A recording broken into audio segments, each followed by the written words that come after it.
न्याय व्यवस्थेमध्ये, वकील व्यवस्थेमध्ये दोष आहेत, न्यायाधीशांमध्ये दोष आहेत, आज आहेत, थोडेफार जास्त असतील, कालही होते. केशवानंद भारती ऐकताना तुम्हाला कळेल 63चा काळ, 69 ते 63. त्या काळातही HR खन्ना जन्माला आले. त्या काळातही नानी पालखीवाला होते. ही सगळी मंडळी, या सगळ्या मंडळींनी जो काही ताबू आहे लोकशाहीचा आणि त्या संविधानाचा तो ताबू उंचावून धरला. आणि तेच काम आजही आपण आपले अनेक लोक करतायत. छोट्या मोठ्या जामिनापासून तर कॉन्स्टिट्यूशन खटले चालवण्यापर्यंत करतायत. सवाल हा आहे की वकिलाचा आणि न्यायाधीशाचा समाजाशी असणारा तो जो काही संवाद आहे, संबंध आहे, तो त्या काळापेक्षा आजच्या काळामध्ये राहिलेला नाही, किंबहुना तितका संवेदनशील राहिलेला नाही.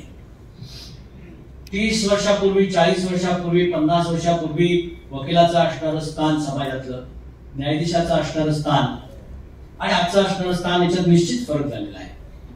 माझे वडील 50 वर्ष वकील होते. रस्त्यानं चालले तर लोक उठून उभं राहताना मी देखील पाहिले नाही.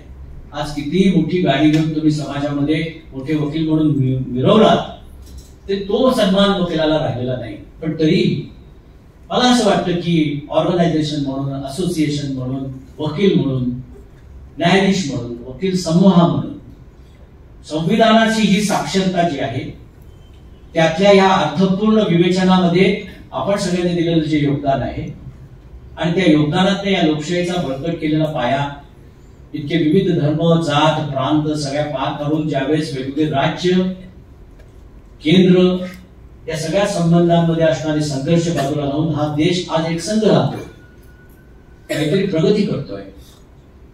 यामध्ये मला असं वाटतं की सगळ्यात मोठा वाटा संविधानाबरोबर वकील आणि न्यायाधीशांचा आहे. आणि ते सांगण्याचं काम जर आपल्याला करायचं असेल तर याच्यामधला जो सकारात्मक विचार आहे संविधानाला पुढे नेणारा, तो संविधानाला पुढे नेणारा सकारात्मक विचार आपण सगळ्यांनी समाजापुढे प्रभावीपणे मांडला पाहिजे. ते करताना विंदा क्रांतिकारक ते 4 ओळी आपण लक्षात ठेवल्या पाहिजे. आपण खूप मोठ्या इतिहासाचं, खूप मोठ्या अशा आपल्या परंपरेचं ओझं घेऊन जर समाजात वावरलो तर त्याचा काही उपयोग नसतो. त्यामुळे विंदा क्रांतिकार काय म्हणतात की इतिहासाचं अवजड ओझं डोक्यावर घेऊन ना नाचा, इतिहासाचं अवजड ओझं डोक्यावर घेऊन ना नाचा, करा पदस्तर त्याचे आणि चढून त्यावर भविष्य वाचा. मला असं वाटतं या देशामधली लोकशाही जिवंत राहील, या देशामधली सगळी जी काही मूल्य आहेत संविधानाची ती अधिक विकसित होतील. या देशामधल्या सगळ्या महामानवांना आपण वेळोवेळी स्मरण करतो. या देशामधल्या पंडित जवाहरलाल नेहरूंना दिलेलं योगदान, त्यावर आज आपण वेगवेगळ्या प्रकारचे विचार करतो. परंतु म्हणून वी द पीपल ऑफ इंडियाचा थॉट आणणारा पंडित नेहरू लहान होऊ शकत नाही.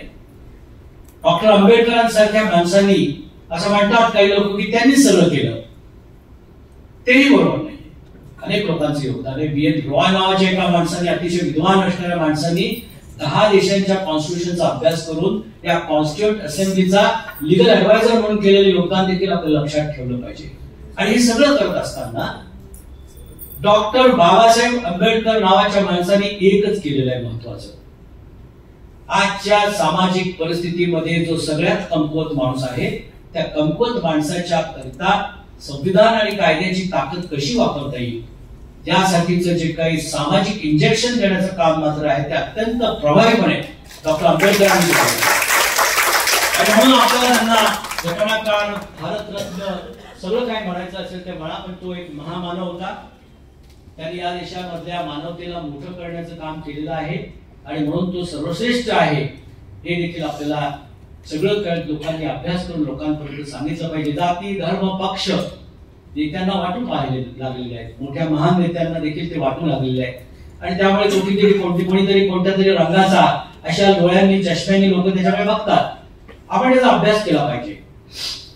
ते त्या रंगाचे नसतात, ते त्या पक्षाचे नसतात, केवळ ते खूप मोठे असतात. आणि म्हणूनच आर्टिकल 32 फंडामेंटल राईट निर्माण झाल्यानंतर पंडित नेहरूंना क्रॉस करून आंबेडकरांनी सांगितलं की फंडामेंटल राईट नुसते निर्माण करून काय उपयोग आहे.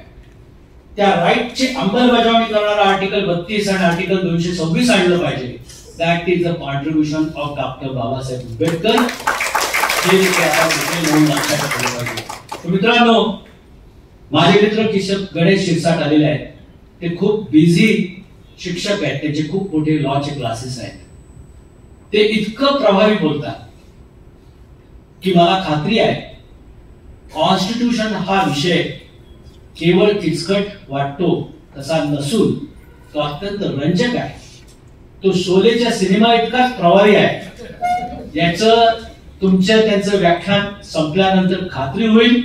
राजन सर, तुमची खात्री झाली तर तुम्ही मला मेसेज करा की खात्री झाली, कारण मला माहिती आहे की ते तुम्ही कराल, कारण त्यांचं तेवढं प्रभावी असतं. त्याच्यामुळे त्यांच्या आपण नेहमीच बोलत असतो, ते लांबून आलेले आहेत, त्यांच्या तुमच्या याच्यामध्ये जास्त वेळ घेत नाही. संविधानाचा विजय असो, संविधानाला आपण सगळ्यांनी जागरूक ठेवा आणि संविधानाला विजयी करा, असे या आवाहन करतो. जय महाराज.